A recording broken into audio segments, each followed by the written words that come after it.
step, is it possible to use like the ethyl iodine? So it's not, yeah. So in this case, you need, because these are electrophilic centers, you need to use a nucleophile. You could take the ethyl iodide and turn it into a Grignard, right, if you treat it with magnesium. Yeah. Okay. But you can't use that as an electrophile. You can't combine two electrophiles with each other. Okay. Other questions?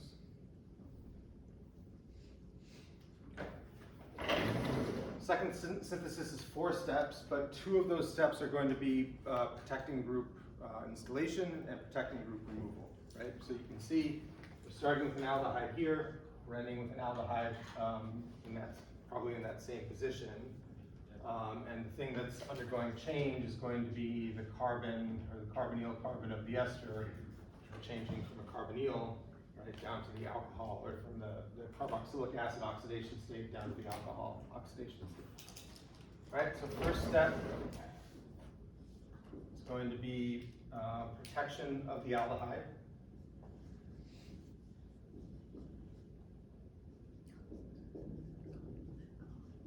Right, so the diol and catalytic acid, we can put something in this reaction to suck up the water if we want.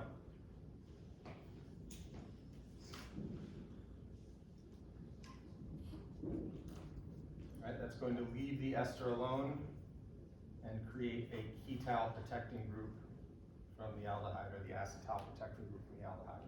Right, what that does is that we can now add any number of nucleophiles and be sure that the nucleophile is only going for the ester, because the aldehyde that we just protected, that carbon is no longer electrophilic. Okay. So, second step, add lithium aluminum hydride, THF, and then work this up with acid and water.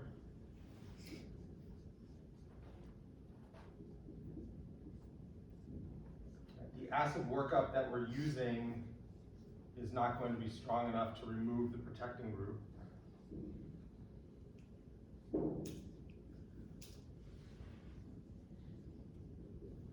Right, so this is just a workup, not a separate reaction.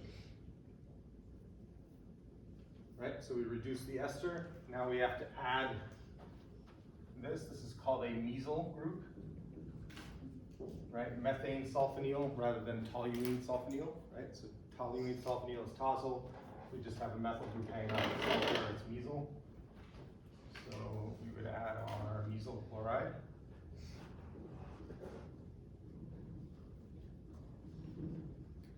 Some base, triethylamine.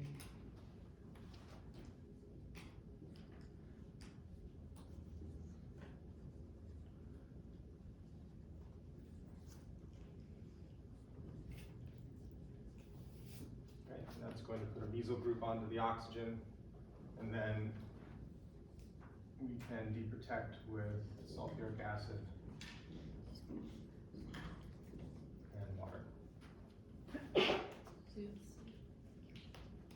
Right, so the first step of this reaction is a protection, functional group protection,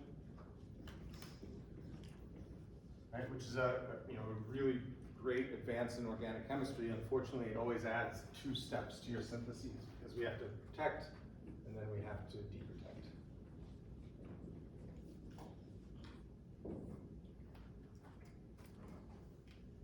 Right, but it does allow us to do chemistry elsewhere in the molecule that would otherwise interfere with what we're protecting.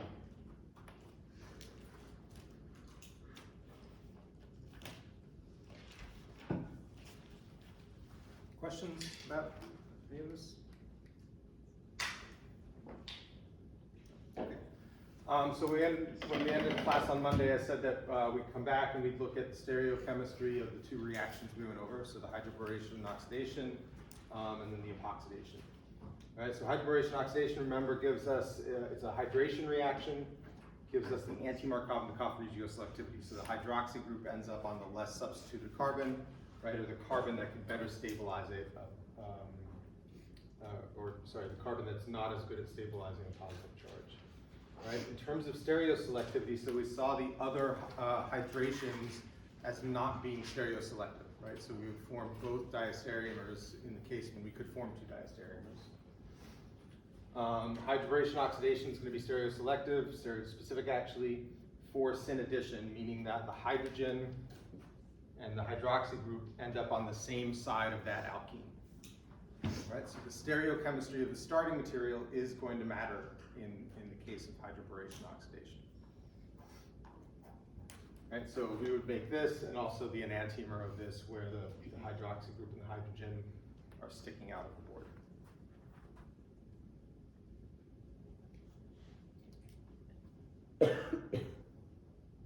Questions about that? Okay, so then with epoxidation, so we went over the mechanism for epoxidation. Let me get that up really quickly.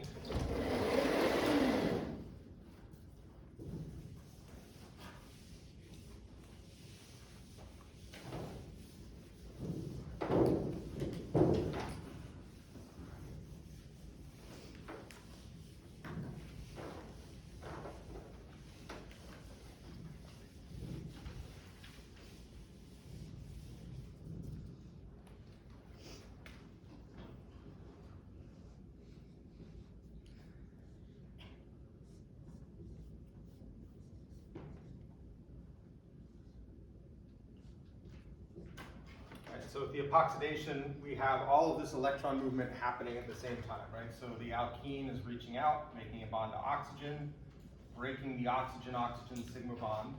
Right? That's going to force the pi electrons to grab the proton at the end of the epoxide group, right? And those sigma electrons then end up back bonding, right? So you're getting two bonds to that oxygen, right? One comes from the alkene, one comes from the reagent itself. Right? Because all of this electron movement is happening at the same time, right, it doesn't allow the molecule to spin around, rearrange, which means that the oxygen that's being added always is added to the one side of the alkene or the other side of the alkene. Right? And so that's going to have a consequence in stereoselectivity. Right? On a 5-membered ring, it's hopefully pretty easy to understand. Draw this kind of in 3 dimensions here.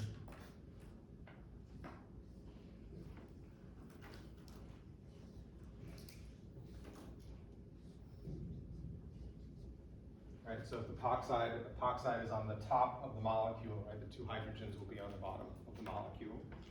Right, if we use this as a stand-in for a cis alkene, right, you can see that if the carbons have a cis relationship in the alkene, those carbons will also have a cis relationship in the epoxide that's formed.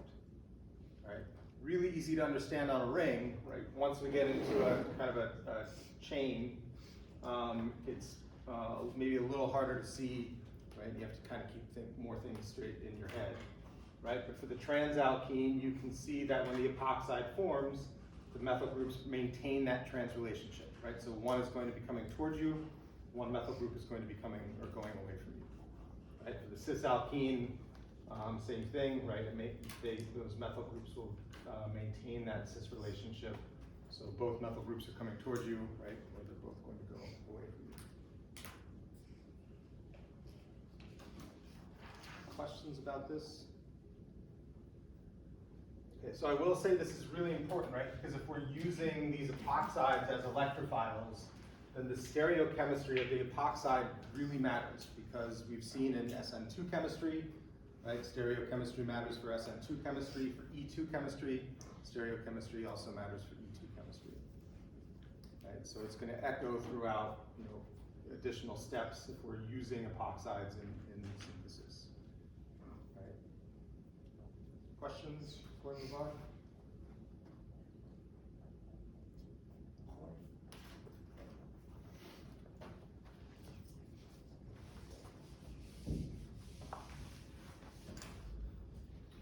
All right, so let's talk about some other different reactions here.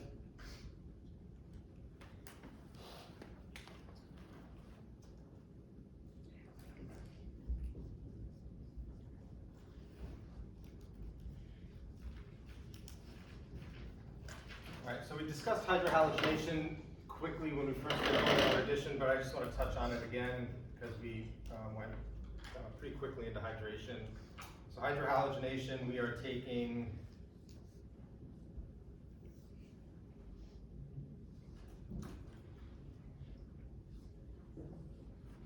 just a hydrohalic acid, so say HBr, and just some non-nucleophilic solvent, we'll say toluene in this case.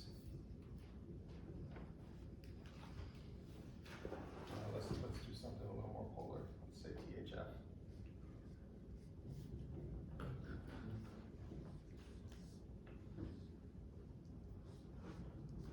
And we're basically just adding that hydrogen halide across the double bond. Right, so this is going to look very much like hydration. The alkene reaches out, grabs a proton, takes out the bromide. We form the more stable carbocation intermediate.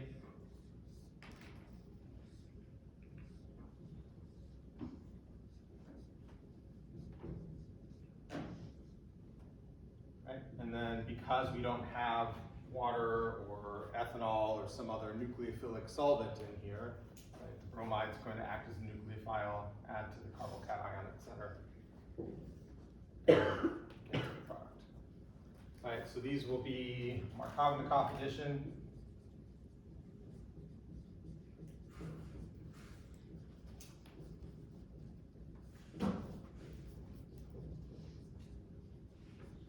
All right, and not stereoselective.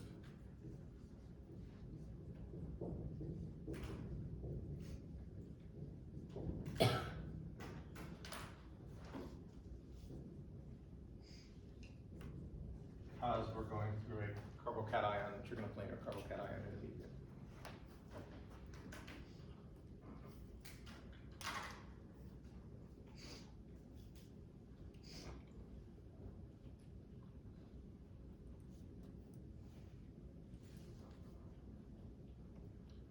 Questions about this? Okay, so in terms of synthesis, what could we use this for?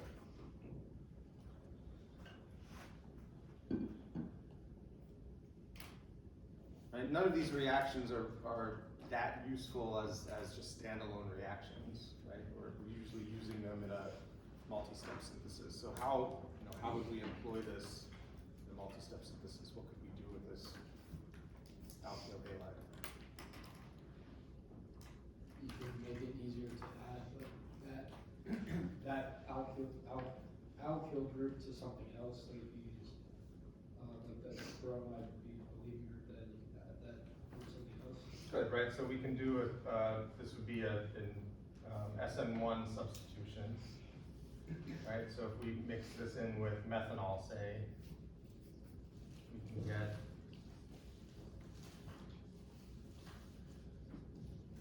the methyl ether. Right, what else could we do?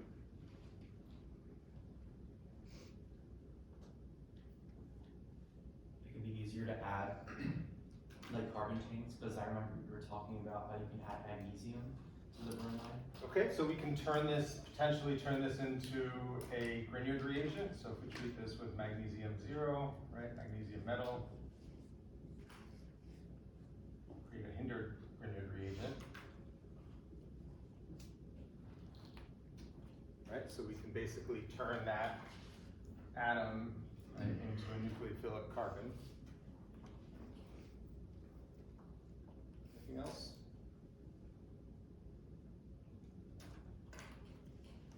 We hit this with a bulky base, say tert-butoxide. Heat it up. You can get a Hoffman elimination product. Right, so we can do a reaction where we move that double bond from inside the molecule, right, to outside the molecule. Right, so you want to start thinking about these reactions in the context of longer syntheses, right? What can we do with these products that we're making?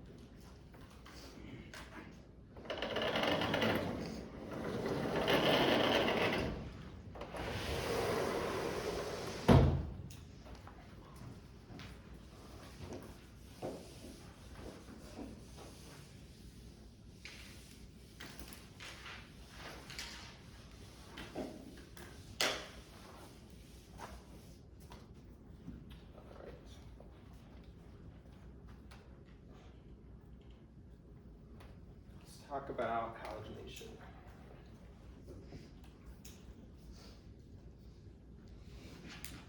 And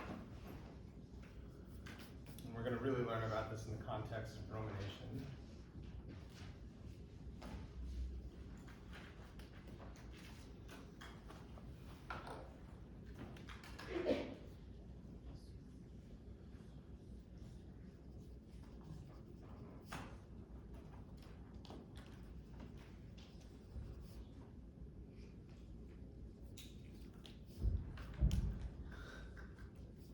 Right, so what we're going to do is we're going to take an alkene, treat it with bromine in dichloromethane solvent.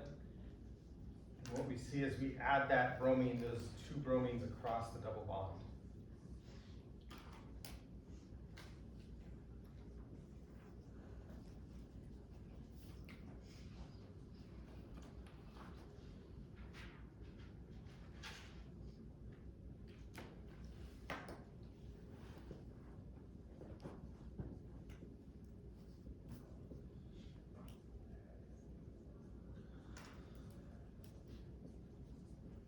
Right, and we see that this is going to be stereoselective to put those bromines or cause those bromines to have an anti-relationship. Okay, so one bromine is going to be on one side of the ring. In this case, the other bromine is going to be on the other side of the ring. If we take a look at how this is happening, right? So molecular bromine is just two bromine atoms connected to each other. Right? The alkene is going to reach out, attach to one bromine, kick out the other one, and then the bromine that we're making the bond to at first is actually going to back bond to the other carbon. Right, so you can think about these pi electrons reaching out, so they're leaving one carbon, right, staying with the other carbon, making a new bond to bromine. As they leave the one carbon, there's going to be a charge that begins to form on that one carbon that the pi electrons are leaving. Right, so to help stabilize that charge, a pair of electrons on the bromine are going to come back in and make a bond to that carbon. Right, and so the intermediate that we get is called a bromonium intermediate, and it looks like an epoxide with a bromine in it.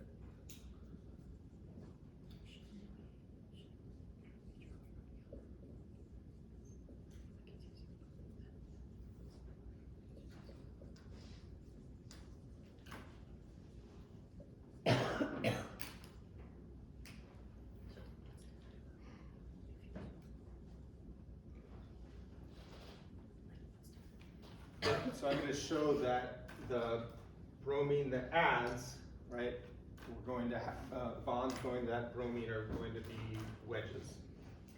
Right, so it's just adding to one face of this six-membered ring. And then we have bromide anion floating around in solution. Right? When that bromide anion adds, right, it's going to do an SN2 reaction. So if both of these bonds are coming up, right, then the second bromide has to come in from the bottom to displace that carbon-bromine bond.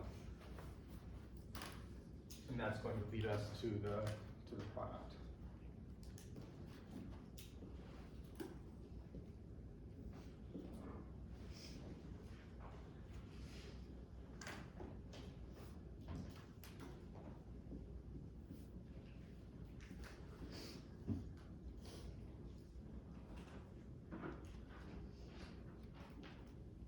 Questions about that, man? And I'm assuming it's transferable, like between that bottom carbon and the top carbon? Yeah, in this case, there's no difference between those two carbons, yeah. Other questions?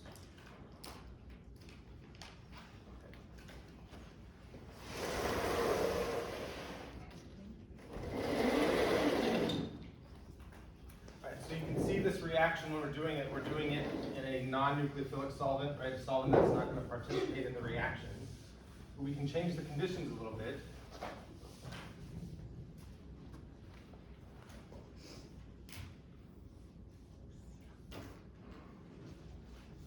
Right, so I'm going to also change my starting material a bit.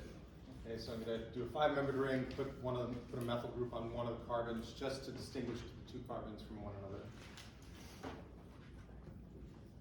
All right, and then my conditions are going to be bromine. And in this case, I will use water as a co-solvent in the reaction.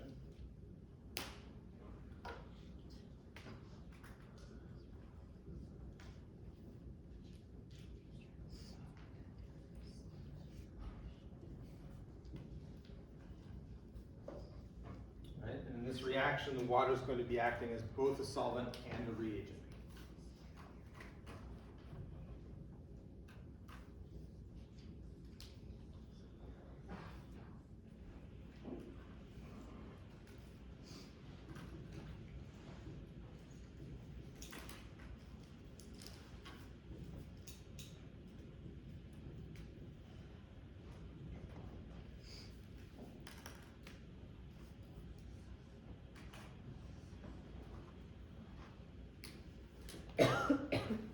Okay, when the reaction is done, you can see the hydroxy group, the nucleophile, ends up on the more substituted carbon, right? And the bromide ends up on the less substituted carbon, right? And they have anti-selectivity.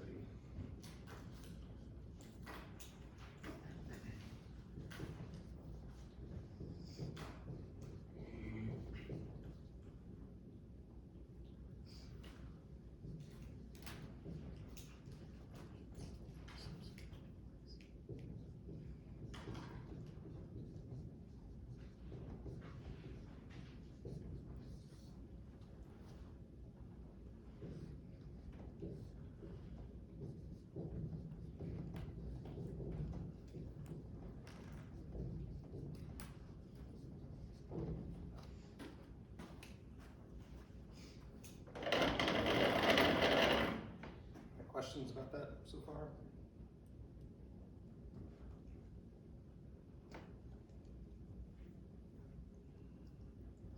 You guys want me to catch up?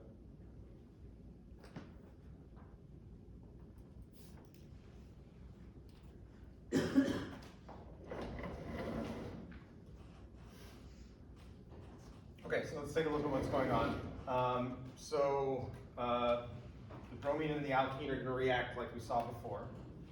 Right? I'm going to draw the subsequent intermediates and try to represent them in 3 dimensions.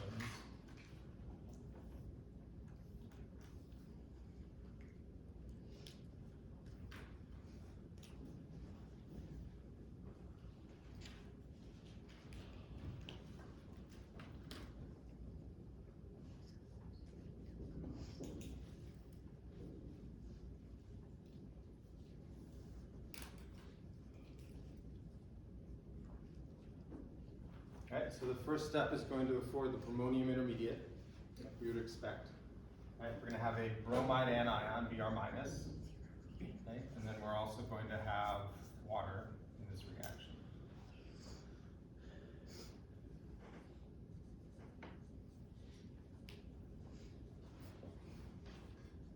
Right, and what we have to realize is that if water is the solvent, it's probably going to be way more abundant than any bromide Br minus that we're generating in this reaction.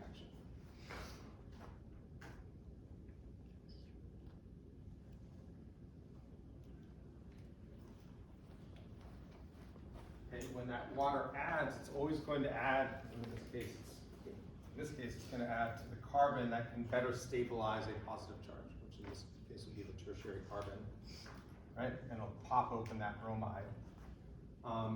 If the bromide is coming off the top of this molecule, right, then the oxygen has to come in from the bottom in order to break open that bromonium intermediate.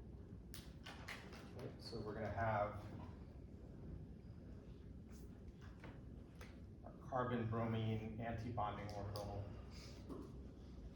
there, and so that's why the water has to come in from the bottom.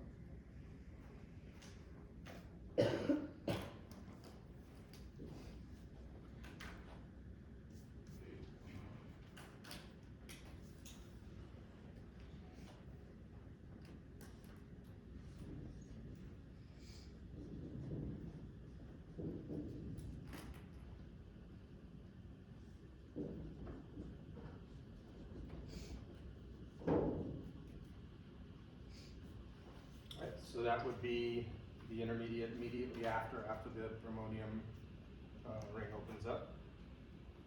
And then to get to the product, all we're doing is taking another molecule of water that acts as a base, flux a proton, gives us a product.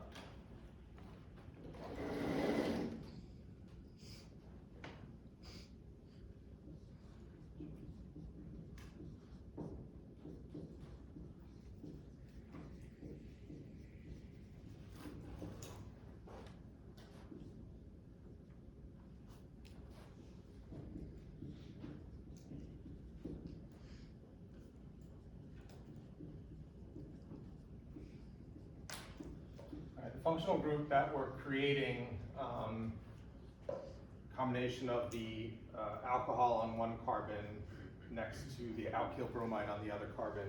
We would call that a bromohydrin, right?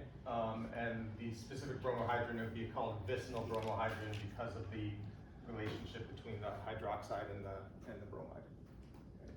So if those groups are on the same carbon, we would call it a geminal bromohydrin. If they're on two bonded carbons, we call it a vicinal bromohydrin.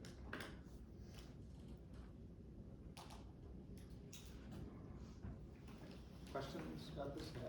So if there's still bromine like in solution there, do you get a minor product that's the normal halogenation product as well? It would be negligible. Right. If we were to do this reaction, do bromine, water, and then a bunch of sodium bromide, right? So we have a kind of an excess of bromide anions floating around in the reaction, then that would be something we have to worry about, right? But in the absence of excess bromide nucleophiles, in this case, there's going to be so much water that we're not going to worry about the bromide attacking. Good question.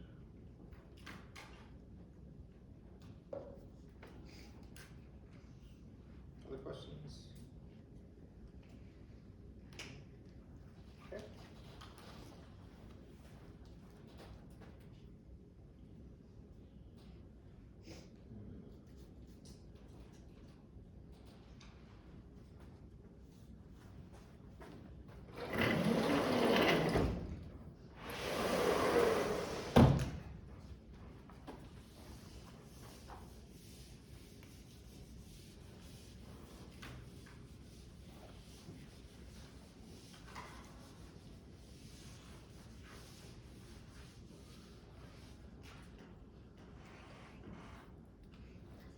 I want to talk about next. Let's talk about hydrogenation. This one's relatively easy. We don't have much time, so.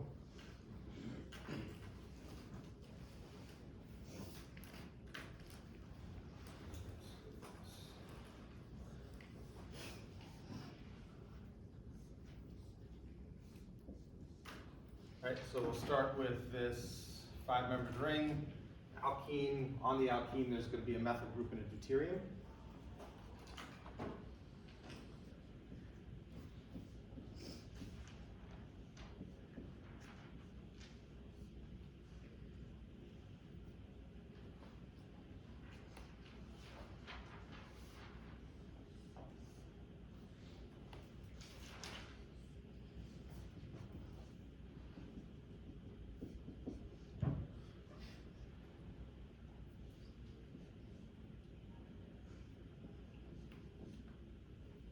Right, and this is going to be called a hydrogenation reaction.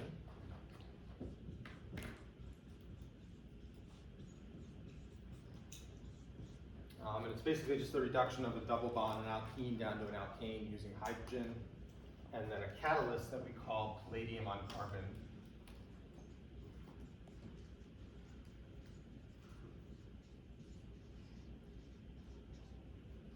Right, where we have basically a really fine powder of charcoal, and in those little charcoal particles, those tiny charcoal particles, is going to be palladium metal in all of the little caves and nooks and crannies in these charcoal particles.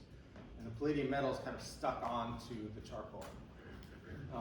And so that is acting as the catalyst. Whenever you mix hydrogen and palladium,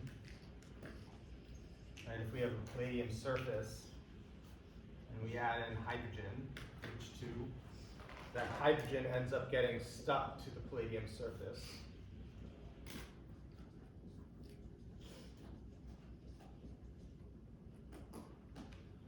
And then when our alkene comes along, it can react with those hydrogen atoms that are stuck to the palladium surface. And when it does so, right, because the hydrogens are always going to be on one side of the alkene, right, they're going to be added, those two hydrogens will be added to the same side of the alkene, right? So this is syn stereoselective.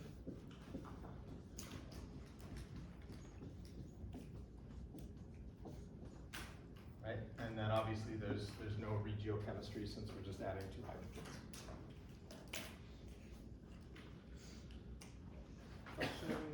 Questions about this?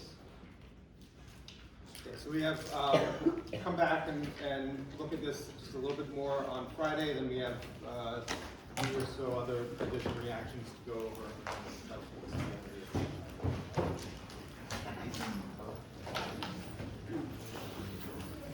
A lot of people in lab last night. Any problems? Any issues? All right.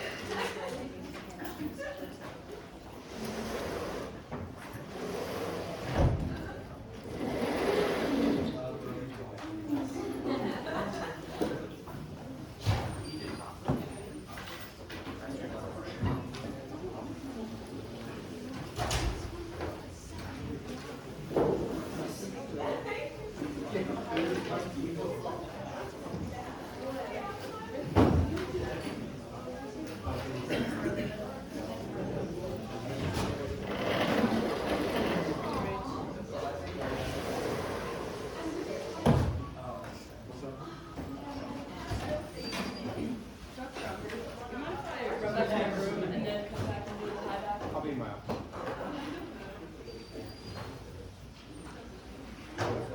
Dr. Unger, do you know anything about a double reciprocal bond? I have a question on it in biochem. Yeah, that's why I didn't do biochem. Oh. I chose the chemistry with the least amount of math. I watched the entire video on it last night.